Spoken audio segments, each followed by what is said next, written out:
What's up, my peeps? I wanted to speak about the retaliation attack that happened. Um, you remember in the news, this was very viral. They were making World War III memes when American soldiers killed the general of Iran, one of their top ranking generals.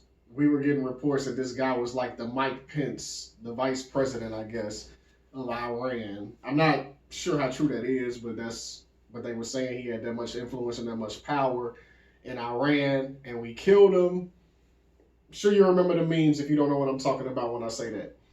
And Iran launched a retaliation attack that we were told by intelligence and the president that there were no injuries, there were no deaths or anything. Um, they actually got a heads up on the attack because Iran was basically sending a message. I haven't seen anybody on YouTube follow up on this. That's why I'm doing this. And I think it's important. Um, so we get told that when the attack happened, that all they were doing were aiming at, they wasn't even targeting U.S. troops. We were told they wasn't even targeting troops. It was just a message attack. They damaged some of our equipment. They actually want to stand down. Everything is all good. This is what we were told by intelligence and the president. Then we get reports later that it was 8 soldiers that suffered injuries. So when I read that, I was like, all right, maybe I can see that happening. Maybe Trump got that report late too. Maybe 8 people. It's not a huge amount of people. It's bad because they're injured. I mean, I'm not trying to make light of the situation, but it really just didn't click in my head that this is like something extremely devastating. Now, if I would have heard they died, then yeah, I would have been like, okay, maybe they were targeting troops. I'm thinking maybe these are like bystanders around that probably didn't get the call. All right, seriously, not trying to make light of the situation. Now, after 8, we heard it was 11. Now that's when my antennas went up. Like, okay, it was 11 people. Like, what the fuck is going on? So I started doing a little more research, and that was as far as I can get down a rabbit hole. Was that 11 people suffer head injuries, and some of them were pretty much okay. Then the report comes out like a week ago, a few days ago, maybe I'll say a week ago, that it's 34 soldiers that suffered head injuries. Some have concussions and other type of trauma, head trauma was suffered from the attack. I read this article. I read this in Slate, and I also read a report in the Washington Post about it. I'll try to put the link in the description box, but if I forget to do that, that's where my sources for this was from Slate and from the Washington Post. Um, yeah, the number went up to 34, and I'm like, what the fuck, man? Like, how did you miss out on that? Like, that doesn't that make you wonder, like, how are we not getting these reports from our intelligence and from the president? The only time he addressed it is when he was asked about it by a reporter, and you could tell that the question threw him off guard when he was asked about it.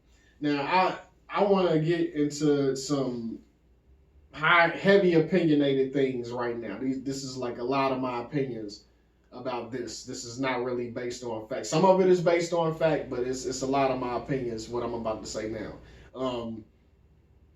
We live in a country where we can't get any type of gun reform because a lot of people believe that we have a mental health problem. It's not a gun problem. A gun with the famous saying in defense of gun control, or not in defense of gun control, but to combat an argument, that's given about having some gun control is that a gun cannot get up and physically shoot itself. The gun is not going to pop out of the drawer and just start shooting people. It takes a crazy person to do this. Okay. We hear this from the president. We have 34 troops that suffered head injuries. Now, to be clear, 17 of them went back to active duty. So maybe they're fine. But this is where I'm getting into my opinion thing. But that is a fact that like half of them reported back to duty, but half of them are still being held for more research on what's going on with their head problems. If we have a mental health problem in America and you hear about troops suffering head injuries, concussions, and things of that nature because of a missile attack, I mean, wouldn't that make you kind of take that serious? When I see the president get on stage and say that they just have headaches, and you're a guy that like touts about loving the troops, you're a big military guy. When you were touting about the increase in military spending, you were packaging it as you loving the military so much that you're just gonna throw all this money at it. You know, they deserve all of this. And I'd be the first to tell you that if you're gonna give them a raise, the guys that are serving a raise, I'm all for it. I don't think it's enough money you can give a troop. They should be the fucking billionaires out here, okay, if you ask me. Because what they do is something that I wouldn't do it. I don't have the balls for that shit. He doesn't have the balls for it. A lot of people don't, okay? So they should be the billionaires out here. So if you're going to increase spending to give them a raise, I'm all for it. But if you're increasing spending for weapons and things of that nature, that's when I'm like, what the fuck? And then we got reports of excess spending and all type of things, but I'm not even going to dive into that. I'm getting off course right now. I'm going on a tangent. Back to the mental health thing. If you are a person that really believes that mental health is the cause of one of our major problems in this country, why would you take that lightly when you find out that service members are getting head trauma and concussions from a missile attack? I would think that when I watch the actions of Antonio Brown right now, and he's a football player, when I look at the actions of him right now, and a lot of us are linking it to mental illness. A lot of people are linking it to a hit that he took.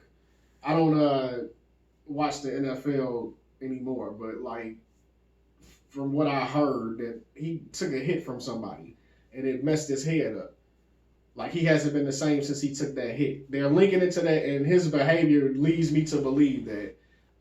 We look at the suicide of Junior Seau, and there are a lot of incidents that happen with troops that, you know, some guys that serve end up getting in a position where they're so messed up in the head that they'll commit mass shootings.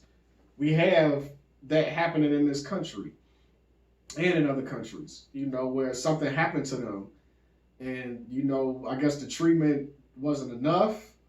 Maybe they denied the treatment, but something, you know, just caused them to go and kill a mass amount of people.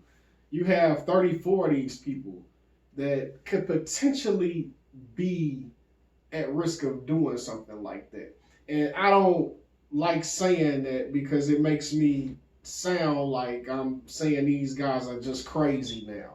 I don't think that they're crazy now. I'm hoping that they're not crazy now. But if I'm a person in a position of power and I find out that they were suffering head injuries from a missile attack, that would make me treat that very delicately. And I would really want those guys to be evaluated extremely hard. Now, putting that to a side, we have to think about this thing they were pushing out to us, that this attack was just a message attack. It wasn't targeting anybody. There's a U.S. commander in that article I read in Slate. I think this was in the Slate article. A U.S. commander told a reporter that one of the missiles didn't hit far from a bunker that was holding U.S. troops. It wasn't that far from it. It almost hit that bunker where servicemen were, and people could have been killed. That doesn't sound like they were targeting, just equipment. It doesn't sound like now that they had a heads up for everybody to evacuate. Now, does it? Because why are 34 members with head trauma? Like, why is that happening if people got a heads up and they all evacuated? We have to think about the things that they tell us on TV, these intelligence and the president. We can't take a lot of things they say at face value.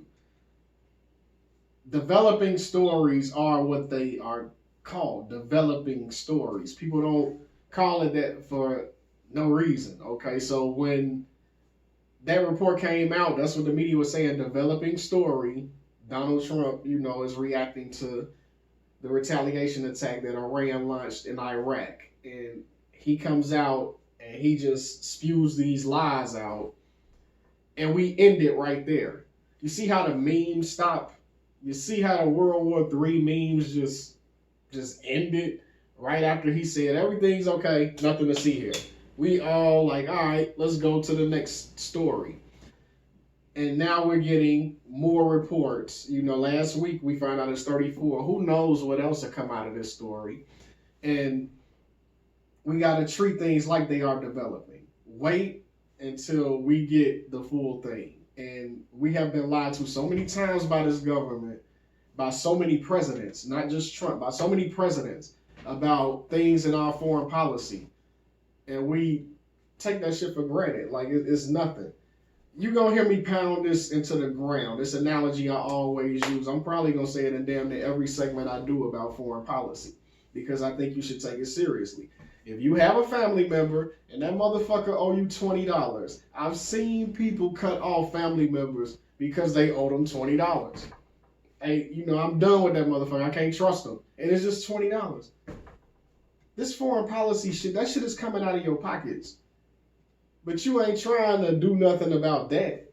You cut them off in the worst way. Like, you cut it off like, whatever. When we elect presidents, we don't elect presidents for, like, a lot of these issues that you think. It's a rap video out now that really, I think is dope that you should check out. I'm going to find out the name of it, and I'll probably post it on my page. Where this guy breaks down, how local politics really affect you more than the president.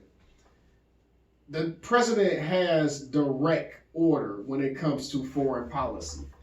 Basically, when we're nominating a president, this is one of the main things we're putting them in power for. Because I know things are that he has done is illegal. You can argue that the attack, him killing the general was illegal because it wasn't approved by the Senate. They have to take votes on attacks like that. But he did it anyway. That shows you his reach when it comes to being a commander-in-chief. That's his title for a reason. He can just do shit like that. I mean, he's not supposed to technically, but he can do that shit because he's the commander-in-chief. Okay, so we are putting him in office for foreign policy. That's one of the first things you need to think about when you're nominating a president or voting for a president. So these things are important. And for them to get out and lie to you like that about that, that's them really not doing it. The intelligence agencies, they are the intelligence agencies for a reason.